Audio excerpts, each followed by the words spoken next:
पता था मुझे, अपने बाबा के स्वरूप को हानि नहीं पहुंचाओगे। सही कही तुमने। पिता की छवि ही पिता के समान भी आनंदीय होती है। ब्रह्मासुर, ब्रह्मासुर। ये मैं अपने वास्तविक रूप में कैसे आ गया?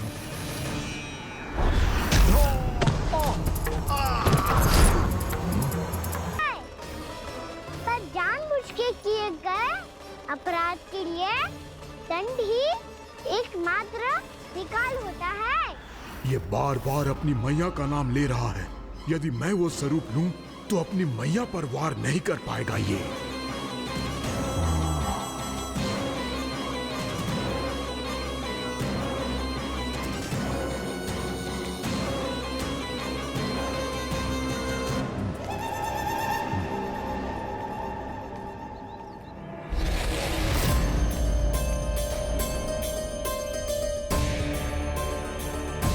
लल्ला,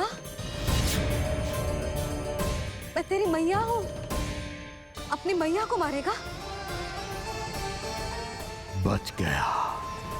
समझाया था।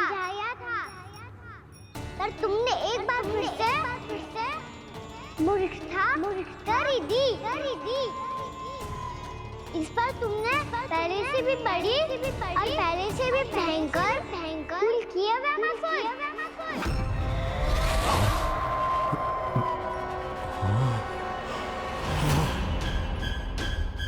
ये क्या हो रहा है मुझे?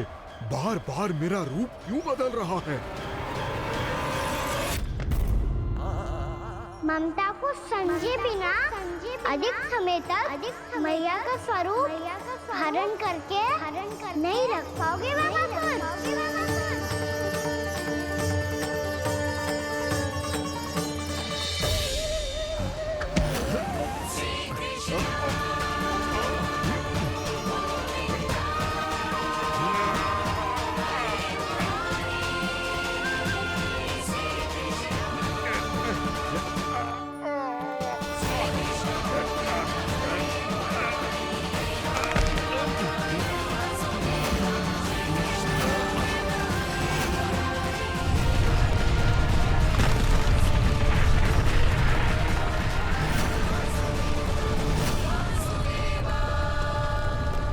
प्रभु के क्रोध से धरती भी कांपने लगी है।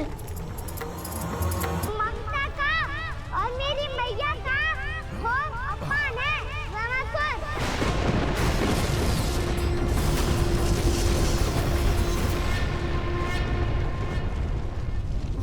इससे पहले इस असुर के कारण निर्दोष प्राणियों का कोई अहित हो, मुझे कुछ करना होगा।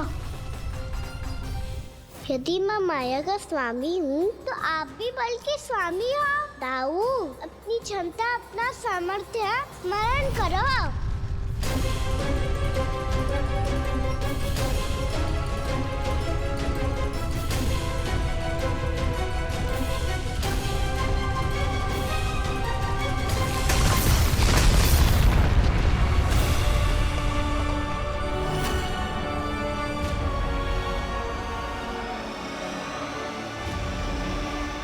अद्भुत बल दाऊ, अद्भुत।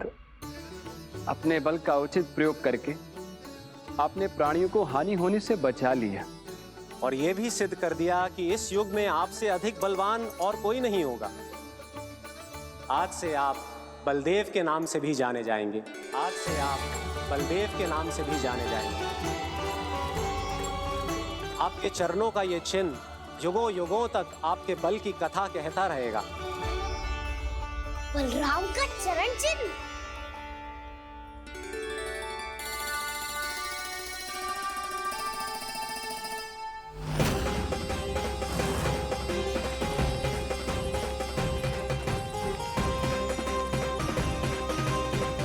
मेरी माया से आज तक कोई नहीं बच पाया है। एक बार मुझे छोड़कर देखो, फिर पता चलेगा कि मैं हूँ कौन। पहले ये तो देख लो कि मैं कौन हूँ।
वरन आया वामासुर।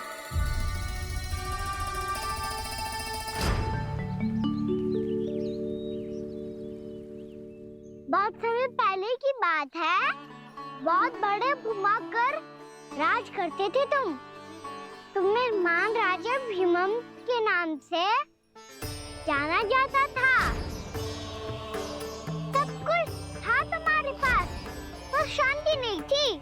इसीलिए शांति की खोज में अपना संपूर्ण राज अपने पुत्रों को सौंप कर मलय पर्वत की ओर चल दिए। अनेक वर्षों की तपस्या के बाद तुम्हारे तप की कीर्ति चारों ओर फैलने लगी और फिर सच्चे तपस्वी के रूप में तुम्हारी ख्याति से प्रभावित होकर महर्षि उलट तुमसे भेंट करने आए। राजा भीमरथ, आपने ईश्वर की प्राप्ति के लिए सब कुछ छोड़ दिया, पर अपना अभिमान नहीं छोड़ पाए। इसीलिए मेरे आगमन पर सम्मान के साथ खड़ा होना तो दूर, मेरा अभिवादन भी नहीं किया। अभिमान तपस्वी का गुण नहीं होता है राजन, अभिमान राक्षसी गुण है। इसलिए मैं आपको श्राप देता हूँ कि आप अगले जन्म में एक राक्षस के रूप में जन्म लेंगे, एक राक्षस के रूप में जन्म लेंगे। मुझे क्षमा कर दीजिए महर्षि, मैंने जानबूझकर आपका अपमान नहीं किया है। मैं तो यहाँ पर शांति की खोज में आया था। अपने भीतर के संसार में गहरे सोच विचार में डूबा हुआ था मैं। मुझे क्षमा कर दीजिए महर्षि, मुझे क्षमा कर दीजिए। अपनी भूल का आभास प्रायश्चित की ओर पहला पग होता है।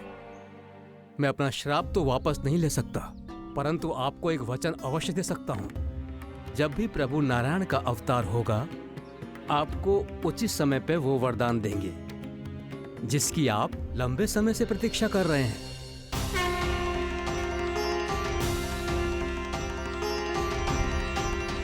प्रभु, आपने मेरी आंखें खोल दी। अब मुझे पता चल गया है कि आप कौन हैं और मैं कौन हूँ। इसलिए आप मुझ पर कृपा करके अपने चरणों में स्थान दे दीजिए। मुझे वो शांति प्रदान कीजिए जिसकी खोज में मैं वर्षों से भटक रहा हूँ। शांति तो मोक्ष में ही है, इसीलिए मैं तुम्हें मोक्ष का वरदान देता हूँ।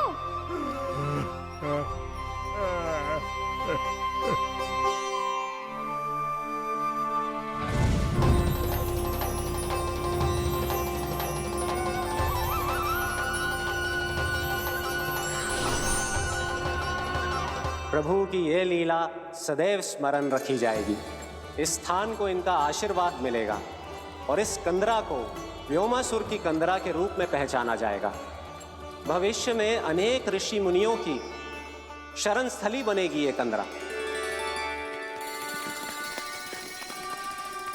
दीदी, ये कोई साधारण बालक ना है। ऐसा चमत्कार कोई साधारण बालक थोड़ी ना कर सकते है। तुम सत्य कह रहे थे बलराम, कान्हा सच्ची में भगवान ही है। तभी तो सब देवता इसे बसाने और इसकी ओर से युद्ध करने आते हैं। तुम सब ऐसे आंखें फाड़ के क्यों देख रहे हो मुझे?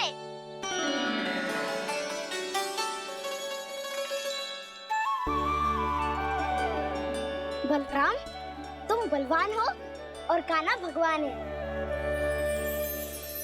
दूर दूर तक कोई दिखाई ना दे रहा है। ना जाने किस हाल में होंगे बालक। कहीं हम ही तो मार्ग ना भटक गए शीघ्रता के चक्कर में। अब तो एक पग भी ना चलो जा रहे हो। जल, किसी के पास जल है क्या? कंठ तो मेरा भी सूख रहा है मौसी। भाभी, निकट ही जमुना जी है, कहूँ तो वहाँ से जल ले आओ। मैं भी जा रही हूँ भाभी, एक से भले दो। हाँ चल। शीघ्रता से आओ। हाँ।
जानकी, जानकी,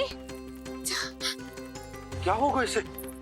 देखो ना जी, अब छलिया की सूचना मिलते ही हम सब बालकों को ढूंढने चली गई और ढूंढते ढूंढते सबको बहुत प्यास लगी आई जी। तो जानकी जमुना जी की नदी से जल लेने गई और उसने जमुना जी का पानी पिया और उसकी जेदशा हो गई। बालक कहाँ है? वो ठीक तो है ना? ऊपर ऊपर से सब ठीक है, पर भीतर से बहुत भयभीत है सब। जानकी तो बिल्कुल नीली पड़ गया है। लग तो है विष फैल गया है इसको पूरे तन में। मथुरा के सर्वश्रेष्ठ विदेह जी को बुलाए गए हैं उसके उपचार के लिए। जैसे ही इसने जल को मुंह से लगाया, ये गिर पड़ी। चटपटाने का अवसर भी ना मिलो। हाँ वैद्य जी, और निकटी मृत पशु भी पड़े हुए थे। हाँ, मैंने भी अस्थियां देखी थी। इसका तो यही अर्थ हो सकता है कि समस्या वहाँ के जल में ही हो।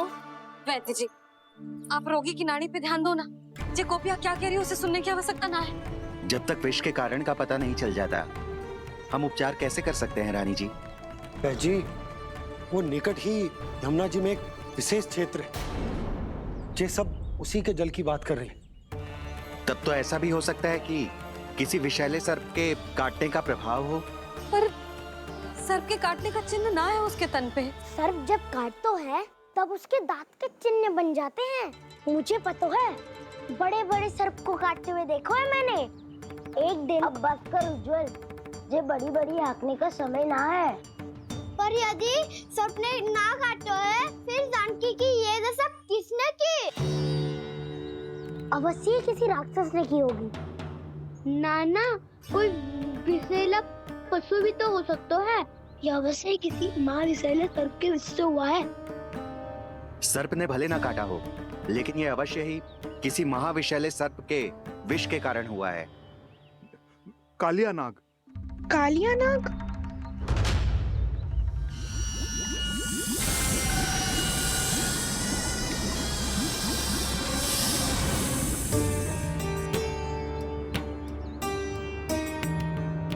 संकेतों से तो ऐसा लगता है कि जानकी ने कालिया नाग के क्षेत्र के विशाल जल पी लियो है। कालिया नाग एक लोक सुरती है, कल्पना में गढ़ी हुई एक कथा, और कछु ना है। हमें जाके पता लगाना पड़ेगा। पर हमें वहां जाने से मना क्यों है ना बड़ों ने? उज्जवल सही कह रहे हो है। इस समय जानकी के स्वार्थ से अधिक महत्वपूर्ण और कछु ना है। जानकी हमारे लिए ही जलाने गई थी जी। ना मैं उसे जाने देती ना जैसा वो तो। वैद्य जी, आप शीघ्र कछु करो, कैसे भी कछु भी करो, पर इसके प्राण बचा लो। यशोदा, धैर्य रखो, श्री नारायण पर विश्वास रखो, वो सब ठीक कर देंगे।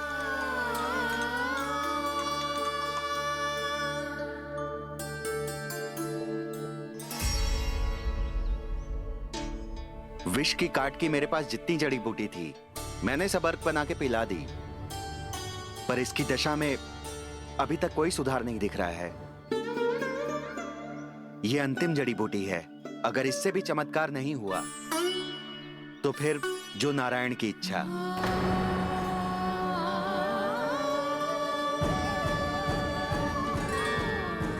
पर कोई तो उपाय होगा जानकी को बचाने का।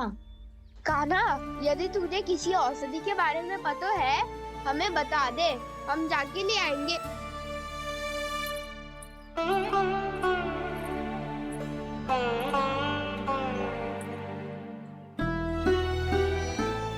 हे नारायण, हे प्रभु, मेरी जानकी के प्राण बचा ले प्रभु। या तो मैं अपने आप को कभी क्षमा न कर पाऊंगी। ये सारी मेरे ही कारण बनाई थी। उसकी रक्षा करो प्रभु, मेरी पुकार सुनो। कान्हा, तूने हमें वत्सासुर से बचाया था ना? और बकासुर से भी तो। और छलिया से भी तो तूने ही बचाया था ना हमें। क्या ऐसा कोई उपाय ना है जानकी को बचाने का? धनवंतरी,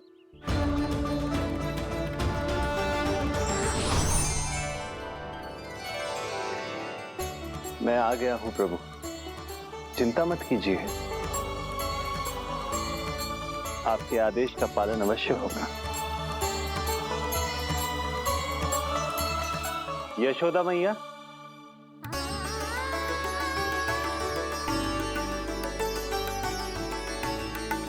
मैया आपको कोई पुकार रहा है।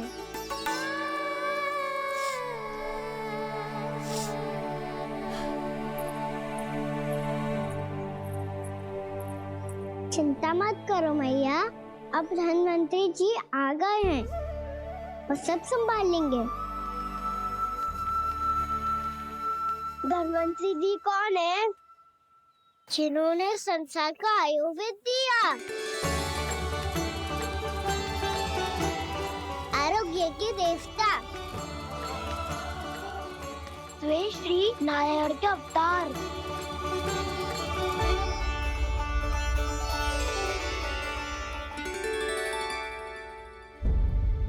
मुझे पता चला है कि आपको वेद की आवश्यकता है। हाँ हाँ, भीतर आइए। आइए आइए बैठे जी। जी रहे। मथुरा का सर्वश्रेष्ठ वैद्य अर्थात मैं यहाँ आ चुका हूँ और रोगी को जितनी औषधि की आवश्यकता थी सब दे चुका हूँ। निश्चित रूप से आपने विष की काट के लिए बहुत ही उत्तम अर्क तैयार किया है, इसीलिए किसी और वैद्य की आवश्यकता नहीं है। किंतु आप अकेले कितना कुछ करेंगे वैद्यराज, मुझे अपना सहायक ही बना लीजिए। पर जो करना था मैं पहले ही कर चुका हूँ। हाँ, वो तो आप कर चुके हैं, बस रोगी के तन से विष निकालना शेष है ना वैद्यराज? हाँ हाँ, बस वही शेष है। इनके रक्त को विष रहित करने में मैं आपकी सहायता करूंगा। पहले ये संजीवनी मानी जाने वाली इन लाल फूलों की बूटी को भी घिसना है ना?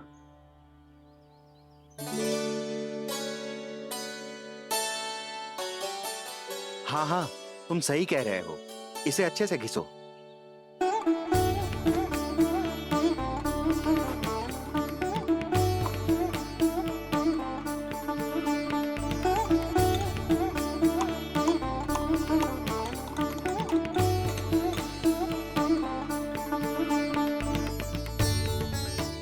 और ये नीले फूलों को भी तो मिलाना है ना?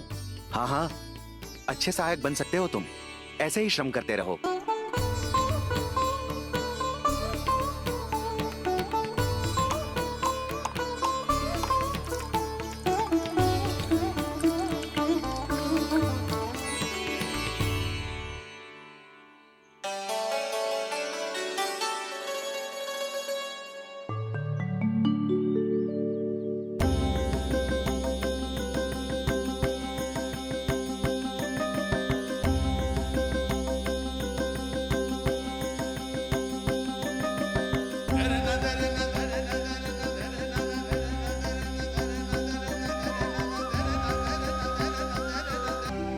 जानकी स्वस्थ हो जाएगी ना धनवंतरी जी? धनवंतरी? प्रभु, अब मैं क्या करूं? आपने तो स्वयं ही मेरी पहचान उजागर कर दी। जी क्या करो कान्हा? आप सब ऐसे क्यों देख रहे हो? मैया कहती है ना, सभी वैद्य धनवंतरी जी का ही रूप होते हैं। वाह कृष्णा, चतुर तो हो तुम। वैसे वास्तविक धन्वंतरी मैं हूँ, मेरा अर्थ है वास्तविक वैद्य मैं हूँ। ये तो मेरा सहायक है, मुझे पूरा विश्वास है बिल्कुल ठीक हो जाएगी। वैसे ही थोड़े ना मुझे मथुरा का सर्वश्रेष्ठ वैद्य कहते हैं लोग।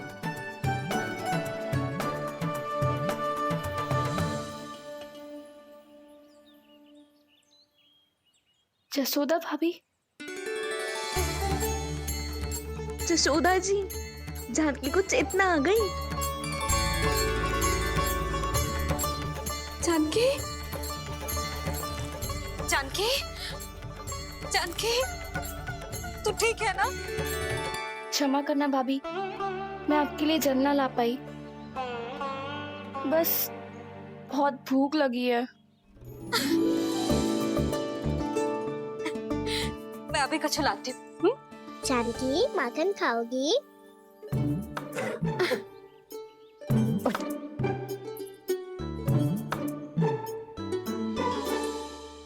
आजा, तू ही खिला दे लल्ला।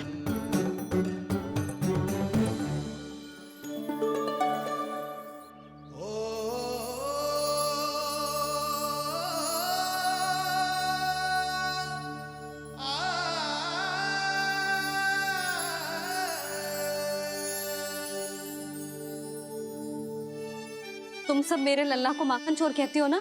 आज देखो, अपना ही माखन कर रही थी और अब देखो स्वयं भगवान ही इसकी सेवा कर रहे हैं। जानते हो इससे क्या सिद्ध होता है? जो भी यशोदा मैया की पूजा करेगा, अर्थात अपने माता पिता की सेवा करेगा, उनके साथ सम्मान से व्यवहार करेगा, ईश्वर स्वयं उसका ध्यान रखेंगे। कभी धन्वंतरी के रूप में तो कभी स्वयं कान्हा के रूप में।